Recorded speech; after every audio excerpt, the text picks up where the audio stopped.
Hello guys and welcome one more time to Ring Royalty.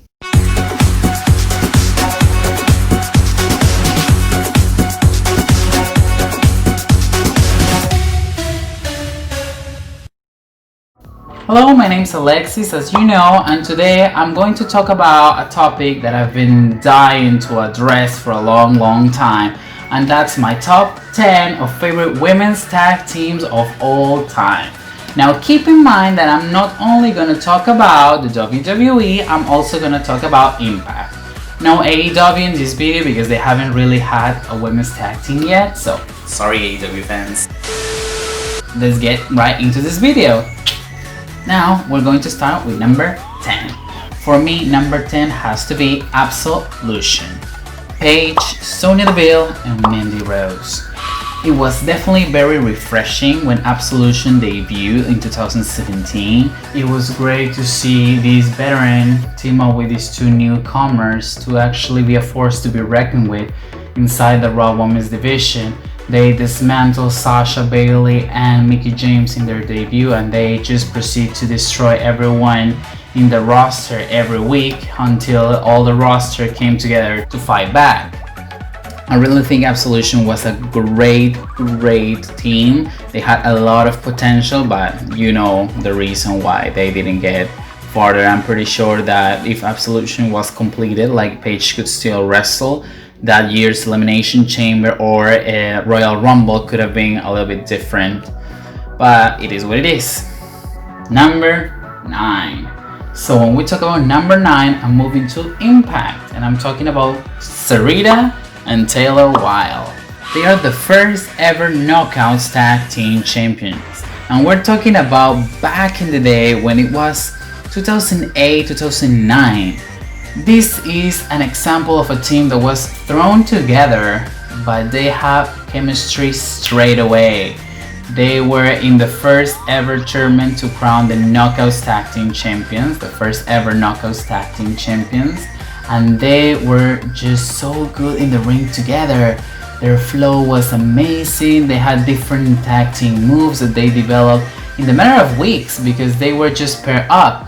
It was so great. I remember them winning the titles and becoming the first ever champions at No Surrender in 2008 when Sarita springboard dropkick Madison Rayne into a German suplex from Taylor Wilde. At the time, WWE had absolutely nothing like that because there was not any teams, I think, at that time. So it was shocking. For me, it was shocking. Sarita and Taylor Wilde were amazing, and even when they split up, their rivalry was great. It was an excellent way to actually separate those two. They had grudge match after grudge match. I remember once they faced each other in was a Falls Count Anywhere match where Sarita almost killed Taylor by choking her with the cables from the cameraman. That was excellent. So they definitely deserve a spot here. Number 8. Number 8, I'm going with another team from Impact. Taryn Terrell, Marty Bell, and Jay. And now you know her as Mia Yim on NXT. They were the Dollhouse. The Dollhouse was a very unique team. I remember that they debuted with this creepy song, like they were doll lovers, but in a kind of creepy way. It was like the Melanie Martinez of professional wrestling. It was great. Taryn Terrell at the time was face, and she was facing Awesome Kong.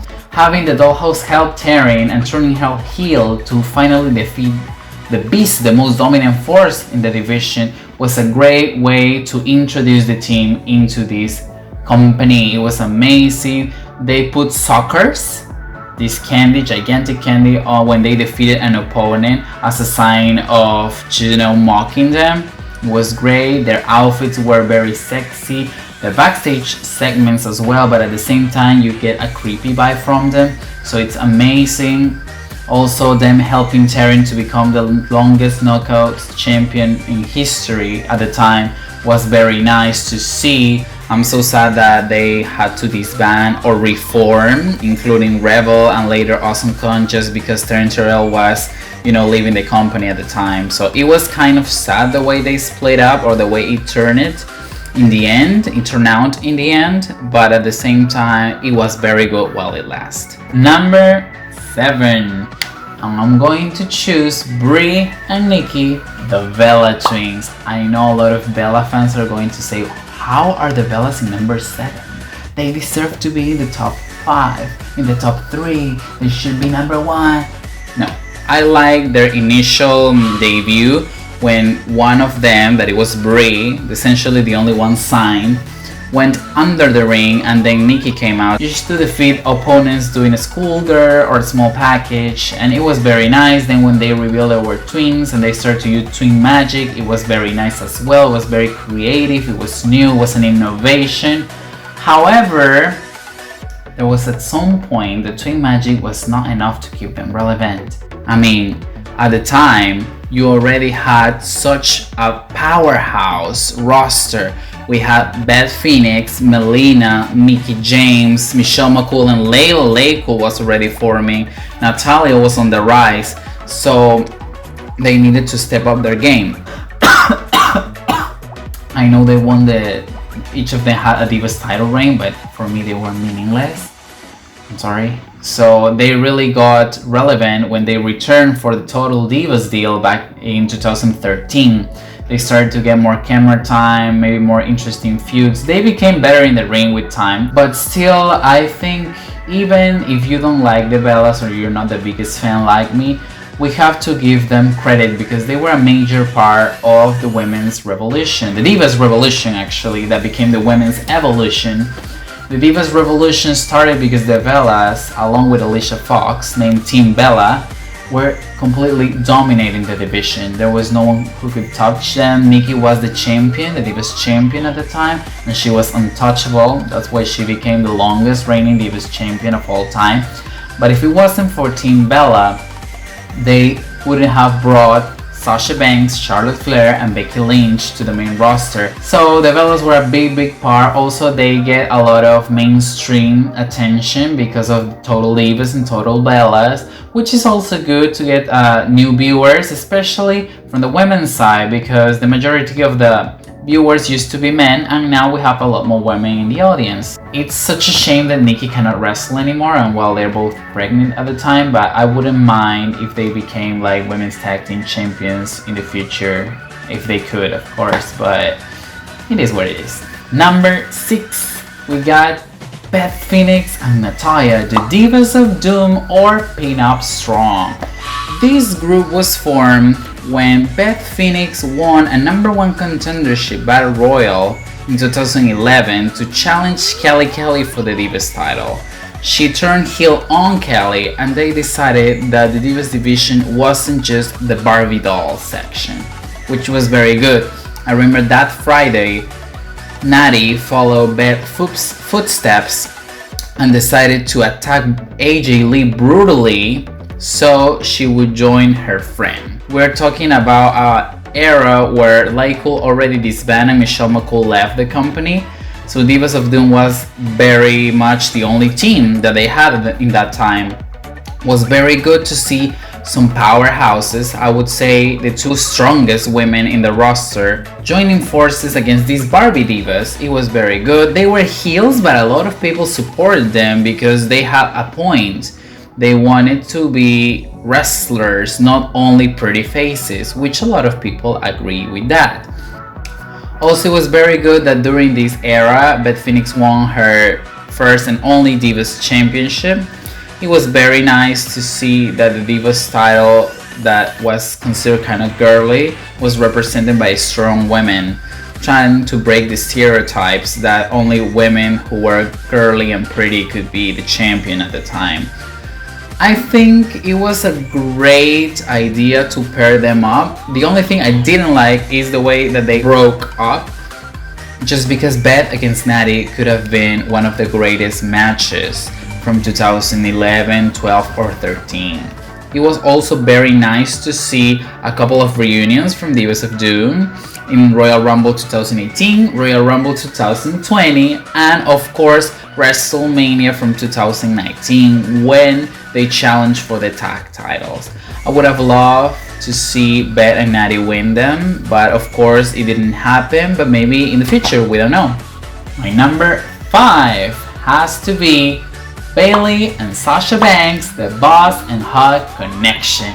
I know that they could be great rivals, we all know that from their time in NXT, but they are also a very good team and nobody can deny that. They can both wrestle, and I think they were one of the principal or the main women who fought so hard and so long to get the women's tag team division back in WWE. So I'm glad that they became the first ever tag champs in that spectacular Elimination Chamber match. If you haven't watched that, I recommend you to go and watch it because that was such an extravaganza. So lovely to see them winning. It was such a bummer that they got like a short title reign, but at the same time you cannot deny that they fought so hard for the division to build itself, and they also had great matches. Even if they only had the Riot Squad as the only team that was in opposition to them, they had an amazing match with the Riot Squad. I remember Sasha, Bayley and Natalya against the Riot Squad at Evolution. That was such an amazing match as well. It was fire, so go check that out too. I know when Sasha returned as a heel, everybody thought that maybe they would be like on their own, but then Bayley turned heel, joined Sasha because she was just supporting a friend, and I like that transition. Now that they are both heels, it is still very entertaining to see what they're gonna do next. Sasha is so full of charisma and personality, and now Bayley that is getting more comfortable into her, heel persona. I really think they could be a great team. They have a title shot for the women's tag team title soon, so who knows what's gonna happen. I know a lot of people, including myself, are waiting for that Bayley and Sasha match for the SmackDown women's title, but I think we'll still have to wait a little bit more to get that. Number 4. The Kabuki Warriors, Asuka and Kairi Sane. So this team was formed basically because they brought Kairi from NXT to SmackDown and they had no idea what to do with her, so they just paired up two Japanese girls with Paige as a manager. And for me, it never really clicked. I know Paige was supposed to be the mouthpiece, but it didn't click that well with the Kabuki Warriors. Also, they were basically irrelevant until Clash of Champions, where they became the women's tag team champions. Asuka spitting the green mist for the first time on Nikki Cross was such an excellent move because when they became heel, they got character development. They were so funny and they still are. So hilarious that even if you don't understand a word they're saying because everything is in Japanese, you're still invested to see their promos or to see them on commentary. It is so good. Their facial expressions and body language do all the job, and of course her work inside the ring is flawless as well. I just can't believe that two women that were great individuals and they were just thrown together because they had no idea what to do with them became such a great tag team. So I'm glad for them. Even though they are faces now, I still like that their characters still the same, because crowd already loves them, so they didn't need to change anything.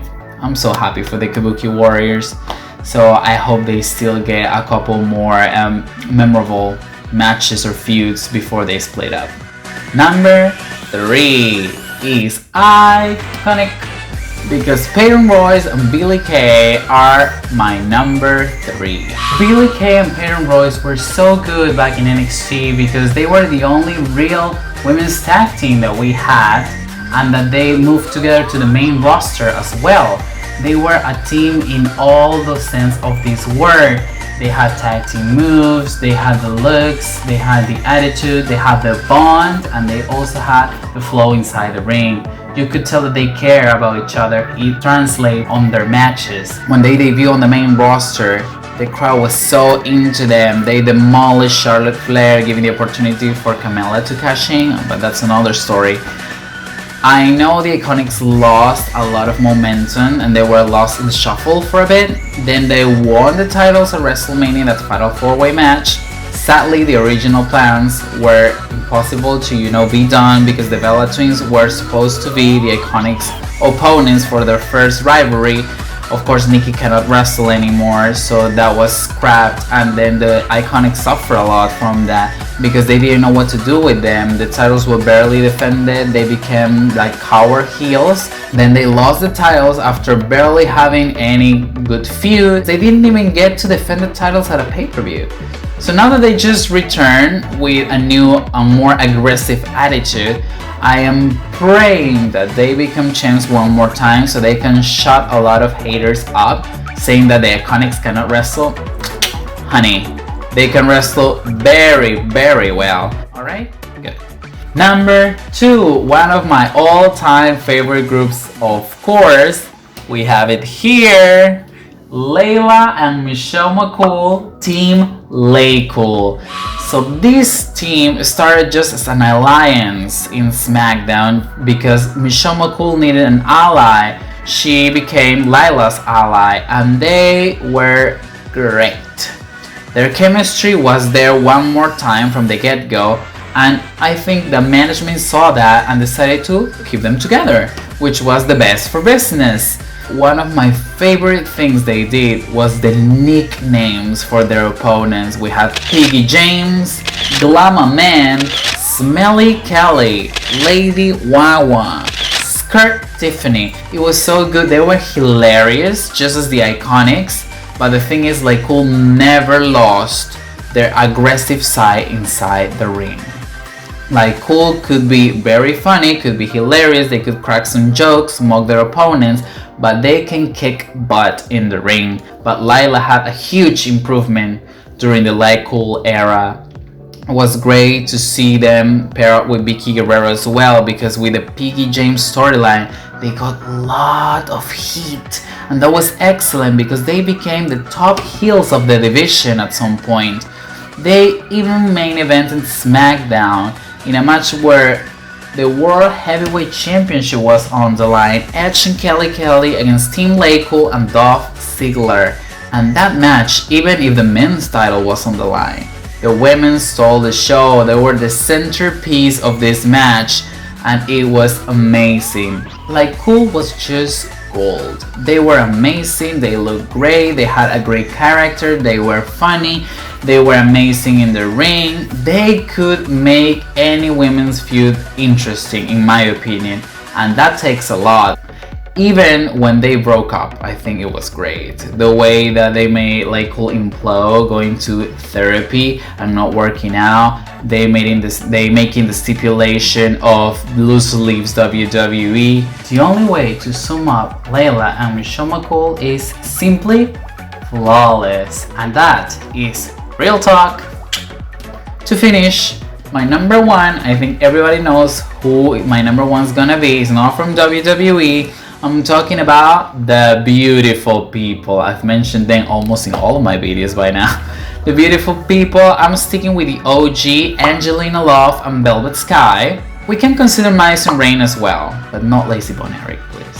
We have lots of groups that happened before the beautiful people, I know, but I think this was the first time that the women's tag team division was a main focus in any company. Velvet and Angelina were unique. They were the embodiment of Mean Girls. They were sexy as hell, but at the same time they could go in the ring. Both of them grew together. You could see that their friendship was real. They definitely had chemistry on and off screen. The promos were great, the matches were great. They also had a variety of tag team moves.